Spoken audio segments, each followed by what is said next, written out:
Welcome back to Phat Mama Physics. This is... I forgot.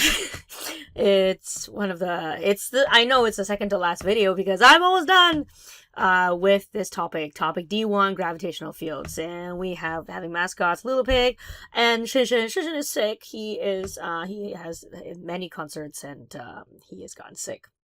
I remember there's a variety show that he was pretty much sick for the entire variety show.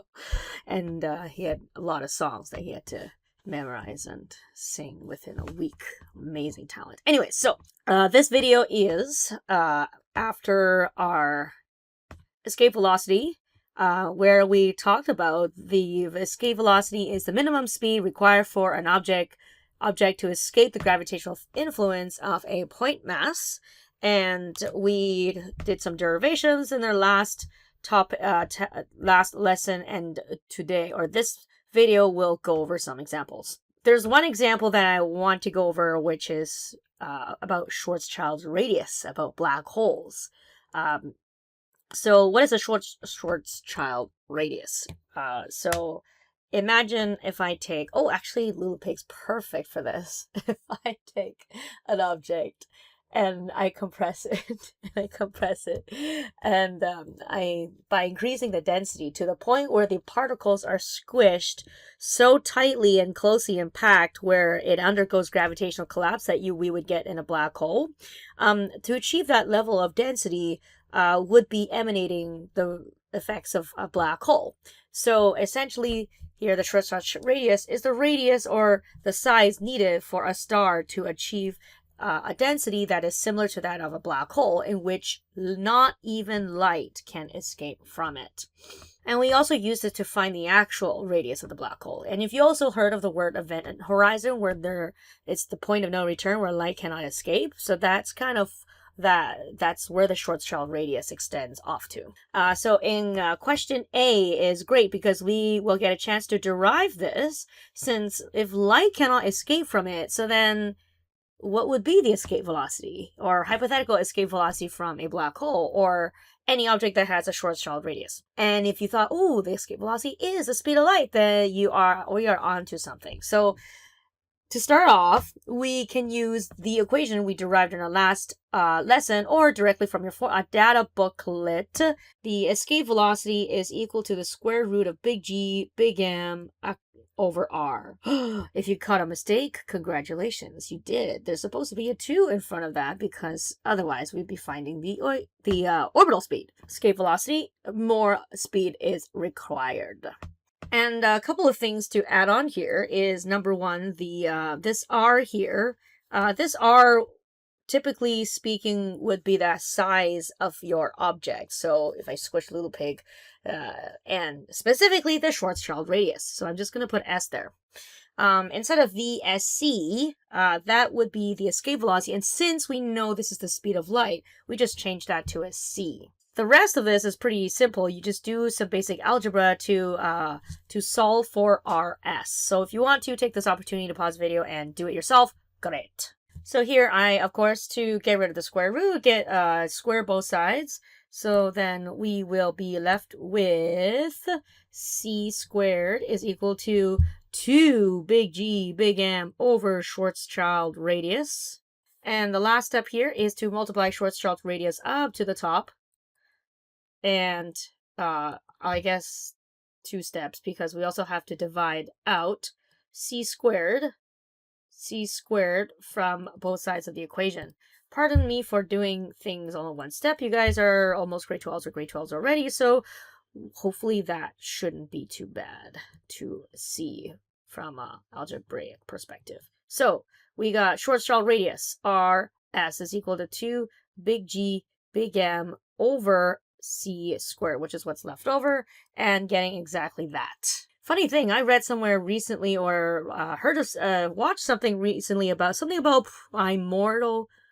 primordial black holes. And these black holes are typically your black holes are formed after a star dies near his end of his life cycle and collapses, and because it has achieved a certain amount of mass, then it collapses into what we call a black hole.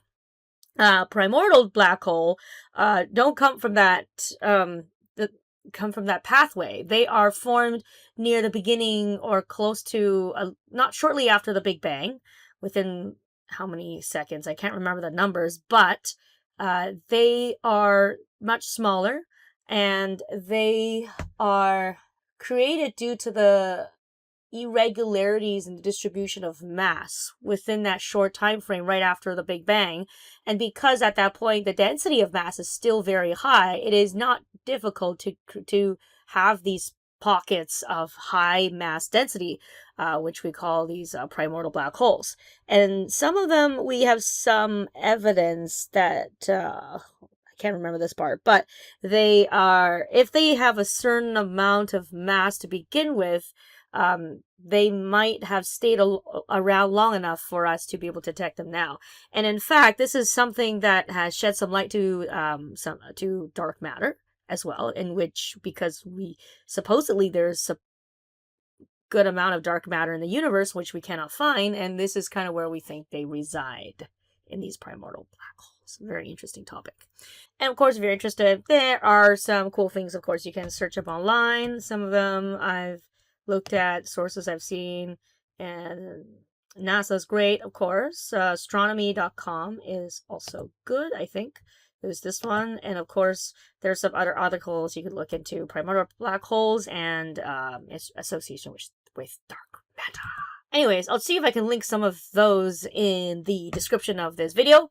Moving on to question B. Compute the Schwarzschild radius of the Earth and of the Sun. So we're talking about taking all that mass, compressing it, kind of like a small black hole. And to really achieve that, this is not very realistic, because imagine how much pressure or how much you have to push all that mass together, and usually that's done by the existing mass of a really heavy star. So to achieve a Schwarzschild radius of, say, for the Earth and the Sun is difficult, but it doesn't hurt to hypothetically think about them. So let's see. Computing this is not the hard part. It is, I don't even know why I'm making this video in the first place, but it's just plug and chug. Okay, got rid of that. So let's have 2 and then 6.67 times 10 to the power negative 11. Mass of the Earth is 5.98 times 10 to the power 24 over the speed of light squared. Also in your data booklet, 3 times 10 to the power of 8 and in brackets squared. So that's going to give you a number. And you're probably thinking, hey, Phat Mama Physics, you did not read the question. It gives you the mass of the Earth, and you are so dang correct. Well done. If you notice that inconsistency, always read the question. And putting all that in the calculator, you should get something along the lines of 0.00889. Which is going to round roughly to about, in meters, right? So this is about 9 millimeters. Just like it says so in the key. Next up, we have the Sun. And very similarly, the only difference here is you would substitute the mass of the Sun in instead. And reading the question again, mass of the Sun is given to us, so we use that value. Apologize for running out of off the page there a little bit, and we get something along the lines of 2964. This is in meters, and if we round it to 1 sig fig, which I don't think is necessary, we could round to 2. But if we round it to 1, it does match that of the key, so job well done. Last one, C, Sagittarius A. This is the supermassive black hole in the middle of our Milky Way galaxy. Its mass is about that many times solar masses. So we would take this number, multiply by the mass of the Sun to get the mass of Sagittarius A. Oh, I even tell you that in the next sentence. Haha. And we want to find the Schwarzschild radius. Oh, sorry. Using the Schwarzschild radius, calculate the density of Sagittarius A. I typically like working backwards from what I need, and therefore I can be more focused on what I need to do instead of trying to feel it out in the woods. So, starting with the density equation, which is mass divided by volume. We do have the mass of Sagittarius A, which is 4.3 times 10 to the power of 6. This times the mass of one sun, because that's how many solar masses, that's how many times the mass of the Sun. And we just got the value of the mass of some in the previous question, 2 times 10 to the power of 30. So we do have the mass. Volume. Volume, assuming we do have a sphere of a ball of sphere, 4 over 3 pi r. Actually, I'll put rs for Schwarzschild Radius cubed.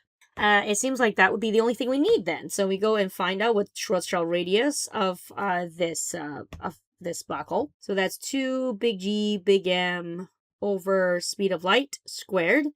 And we do have all those values.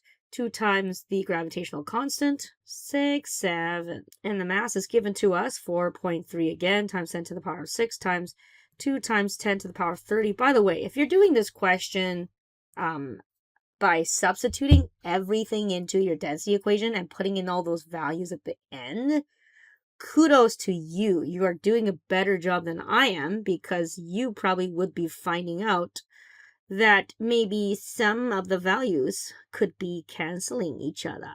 Okay, so I've done it in this 2-part step. So I'm going to get a value here. Okay, I get this very ugly number of 1.2747 times 10 to the power of 10 meters, which I'm going to use up here, whoopsies, which means I will have, and then I'm just going to erase this and put in that number, since you've been assumingly watching this video and know it's already there anyways. So that substitutes in like that, and then I calculate the rest.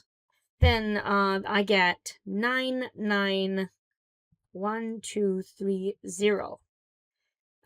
Hey, that matches this number here, which rounds nicely to 9.9 times 10 to the power of 5 kilograms per meters cubed, which gives us the answer.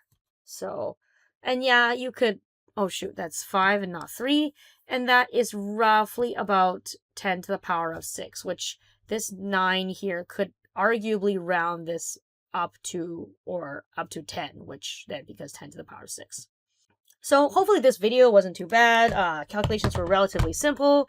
The last video of this series has to do with linking all the concepts together. So hopefully you got something out of these examples, and I'm pretty sure next time Shin will be back online. He's going to be feeling better for our last finale of this series. Otherwise, Phat Mama Physics signing out.